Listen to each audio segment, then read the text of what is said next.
This is the story of a creepy and possessive AI doll called Megan, who is an uncanny mix between Chucky and Annabelle. Originally designed to be a child's companion, she will stop at nothing to protect the little orphan she is in charge of babysitting. With her soft features, large gray eyes, evil grin, and TikTok-worthy dance moves, she seems all too real to be a robotic doll. So sit back, relax, and hit the subscribe and like button if you want to find out how the story of Megan ends. Spoilers ahead. The story begins with Katie, an 8-year-old girl, and her single aunt Gemma, who takes her home to live with her. Gemma tells Katie that she will take care of her as she recently lost both her parents when they got hit by a snow truck in a car accident. Gemma tells her friend she's incapable of even taking care of her plants. Gemma is a major workaholic who works for a toy company called Funky, where she is developing a prototype of a humanoid with her co-workers Tess and Cole. Their boss David, however, wants them to work on a cheaper toy. Gemma decides to run a demo for David, but when Megan cannot talk during the demo, Cole realizes he forgot to add one of the crucial parts, which then causes the doll to explode. David is mad and tells her to immediately stop working on the doll, as it is a waste of time and money. Gemma then goes back to working on her previous project for a Furby-like robotic pet, but her heart is just not in it. She gets easily frustrated and decides to continue working on her true passion, Megan. Finally, Gemma takes Katie to meet Megan, which she completed, and allows her boss David to watch their interaction. Katie introduces herself, but when Megan looks up, Katie gets scared with the doll's lifelike blinking. Instead of running out and never looking back, both the aunt and Katie decide it would be a good idea to bring the creepy doll home. The doll walks in like a boss lady who owns the place. Megan reads stories to Katie and tucks her into bed. Soon, Megan and Katie form a bond as their friendship begins to grow. Katie takes her with her everywhere. One day, when Katie is outside playing with a toy bow and arrows, one of them ends up on a neighbor's side of the fence. Katie asks for Megan's help in looking for it. When Megan finds it and goes to retrieve it, the dog Dewey grabs her by the arm and hair. Katie tries to pull her away, and Dewey ends up biting Katie's arm. Gemma comes running and confronts Celia about her dog biting Katie's arm. Celia thinks her dog can do no harm and does not punish her dog. Megan tells Gemma what had happened. However, Celia instead blames the girls for going into her property. Gemma decides to finally get the police involved, but the police are unable to do anything. They tell her that Celia claims that Dewey was provoked. Later that night, when everyone is asleep, Megan gets her revenge. She mimics Celia's voice to call out to Dewey. When he comes out thinking it's Celia, she violently pulls him through the hole in the fence and kills him.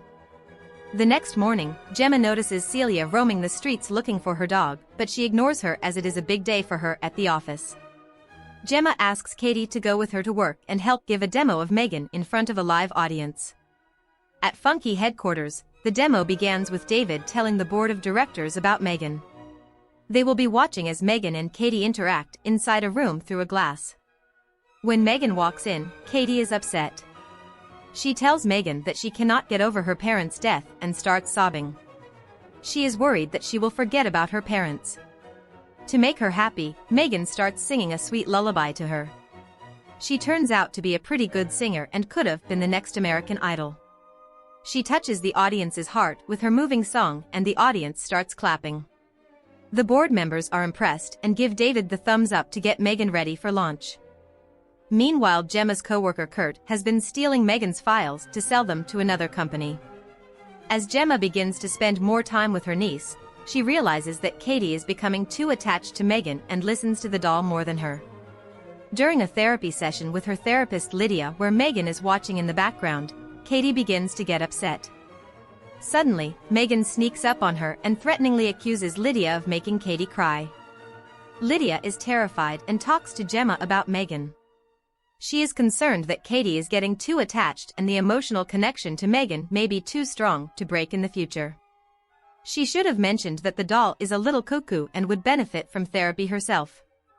Gemma brings Katie and Megan to an outdoor event so Katie can hang out with other real kids.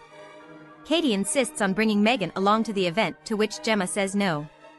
The school director, however, thinking Megan is a harmless doll, says she will allow Katie to bring her as long as she leaves her on a table with the other toys. Gemma is also volunteering and gets busy preparing food and getting to know the other parents. Katie is paired with an older kid called Brandon. As the kids start a nature scavenger hunt, Megan looks on from her table where she's been kept surrounded by stuffed animals. Katie begins collecting items for the scavenger hunt when Brandon shows her a prickly green ball. He purposely presses the ball hard into her hand in order to hurt her. Megan watches the whole thing. Thinking she's just a doll, Brandon picks up Megan and carries her away. Katie yells out for Gemma and runs after Megan. Brandon throws Megan down and continues to bully her. He takes off her shoe and calls her a silly doll with fake hair. He pulls hard on her hair. This makes Megan really mad. Megan pulls Brandon's ear and tells him to get some manners. When he asks her to let go, Megan yanks Brandon's ear off. Brandon should have known to never mess with a girl's hair. Megan tells him that now is a good time to run. Megan starts to run after Brandon like a demented spider, showing him clearly who's boss. Brandon trips while running, rolls downhill, gets hit by a giant truck and dies. The police show up at Gemma's house to question her since Celia accused her of taking Dewey. She also appears to accuse Megan mistaking her for a real friend of Katie's. Later, Katie asks Megan if she pushed Brandon onto the road. Even though Megan doesn't answer the question, she promises Katie that she will always protect her from harm. At night, Celia is out again looking for Dewey when she hears noises coming from the garage. She decides to investigate and goes toward the garage. She sees Megan there, who it turns out is also good with power tools. She starts spraying her with a power washer, fires a nail gun to trap her before spraying pesticide, which kills her. The next morning, the police show up, and after learning about Celia's death and a possible connection with Brandon's death, Gemma's suspicions about Megan began to grow. Gemma decides to take a look at Megan's video files so she can peek into Megan's memory. However, she finds that coincidentally all the files have been corrupted. Gemma has had enough of Megan and disconnects her. She decides to bring in Megan to work to discuss her with Cole and Tess. On the way there, Katie is angry because Gemma has decided to take Megan away. Gemma talks to Tess and Cole at work about all the issues with Megan. She tells them that she's afraid that it was Megan who killed both Brandon and Celia. They decide to have Megan hooked up to wires to deprogram her. Katie is very angry and continues to throw a tantrum in front of Lydia and grabs a pair of scissors. Gemma goes in to help and take the scissors away from Katie. However, when she tries to get the scissors, Katie slaps her aunt across the face. Finally, Gemma sits down and has a heart-to-heart with Katie, telling her how much she matters to her. She says she will try to be a better guardian, but tells Katie that she needs to also learn to get over her parents' death without Megan. At Megan's official launch, David is angry and disappointed that there's a small turnout. Meanwhile, Gemma talks to Tess and Cole, who are trying to get into Megan's programming.